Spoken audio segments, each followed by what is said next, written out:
આણંદમાં સિનાઈ કો ક્રેડિટ સોસાયટીના ફડચા અધિકારીએ સભાસદો પાસેથી લોનના નાણાં વસૂલવા નોટિસ પાઠવવામાં આવતા રોષે ભરાયેલા સભાસદોએ આજે જિલ્લા કલેક્ટર કચેરીએ આવેદનપત્ર આપી ન્યાયની માંગ કરી। આણંદ શહેરમાં લીમડાવાળા દવાખાના પાસે આવેલી સિનાઈ કો ક્રેડિટ સોસાયટીના પૂર્વ ચેરમેન રૂપેશભાઈ રાયે પોતાના શાસનકાળ દરમિયાન સભાસદોના નામે માત્ર 2 કાગળો પર બેંક પાસેથી લોન લઈને બેરડ ચેકથી કરોડો રૂપિયા ઉઠાવી લીધા હતા।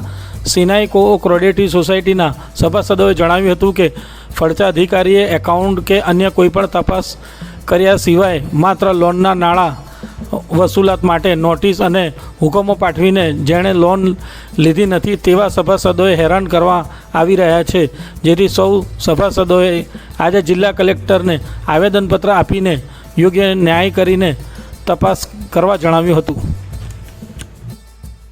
મારું નામ એલિઝાબેથ એમ પરમાર છે। કઈ બાબતને લઈને આજે આવેદનપત્ર? આજે સિનાઈ ક્રેડિટ સોસાયટી જે લીમડાવાળા દવાખાનાની અંદર ચાલે છે એ સોસાયટી અત્યારે બંધ હાલતની અંદર છે, પણ એના જે એ હતા રૂપેશભાઈ રોય એ એમણે આપઘાત કરીને મરી ગયા અને ત્યાર પછી આ સિનાઈ ક્રેડિટ સોસાયટીની અંદરથી જે કોઈએ નાણાં લીધેલા નથી, કશું કરેલું નથી, એ લોકોને અત્યારે એમણે એક ટાર્ગેટ બનાવી દીધો છે અને એ અમને ખોટી જુઠ્ઠી નોટિસો આપવામાં આવે છે।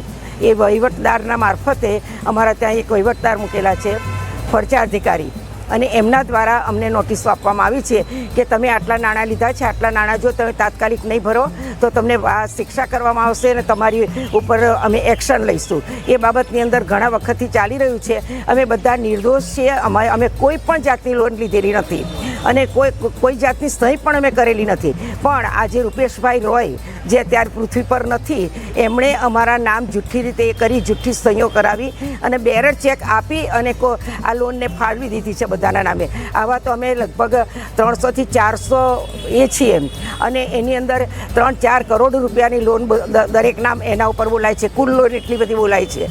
તો અમારી તો વિનંતી છે કે આ બાબતની અંદર કંઈ ઘટતું કરવામાં આવે, એની તપાસ કરવામાં આવે, એમને એમ નોટિસો આપવામાં ના આવે। નોટિસ આપ્યા પહેલાં અમારા બધાની પાસે કંઈ ને કંઈ તો એ લોકોએ માહિતી લેવી પડે કે તમે આ લોન લીધી છે કે નથી લીધી। એ પ્રમાણેની માહિતી જો આપવામાં આવે અને લેવામાં આવે તો અમે એની અંદર કંઈક જવાબ આપી શકીએ કે કરી શકીએ। આ તો ખોટી માહિતી વગર જ નોટિસ આપે તો અમે લોકો તો ગભરાઈ જઈએ ને કે આટલા બધા રૂપિયા અમે લીધા નથી, કશું કર્યું નથી અને આ લોન કેવી રીતે અમારા નામ પર બોલાય છે।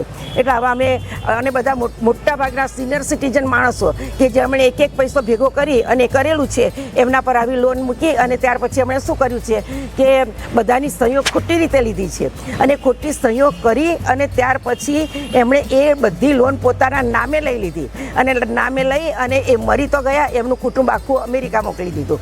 આ બધું બહુ જ બોગસ અને બિલકુલ જેને આપણે એ કરીએ ને એવું ખોટું જ છે બધું।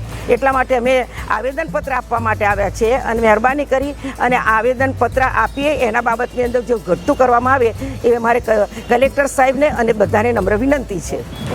હું દિનેશભાઈ એરિકભાઈ ઓઝા ગામડી રહું છું અને સિનાઈ કોઓપરેટિવ સોસાયટીનો સભ્ય હતો।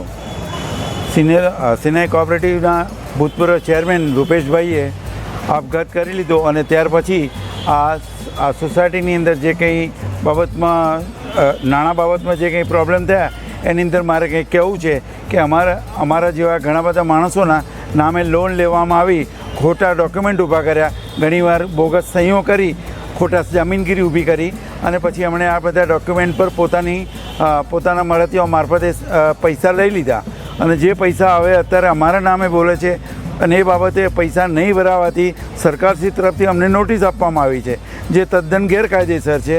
અમે એવું કશું લોન લીધી નથી કે એવી કોઈ પણ જાતની અરજી કરેલી નથી, તે છતાં પણ અમને ખોટા જામીનગીરી આપી લઈ અને અમારી પાસેથી આ નોટિસ આપીને અમારી પાસેથી વસૂલાત કરવા માટેની જે કામગીરી કરવામાં આવી છે એ તદ્દન ખોટી છે। એ બાબતમાં ઘટતું કરવા માટે નમ્ર વિનંતી છે। અમારા જેવા ઘણા બધા સિનિયર સિટીઝન આ બાબતમાં એમના ઓછામાં ઓછા 8 કરોડ રૂપિયા સલવાયેલા છે, તો એ બાબતની અંદર ઘટતું કરી અને અમને યોગ્ય ના આપે એવી અમે વિનંતી કરીએ છીએ।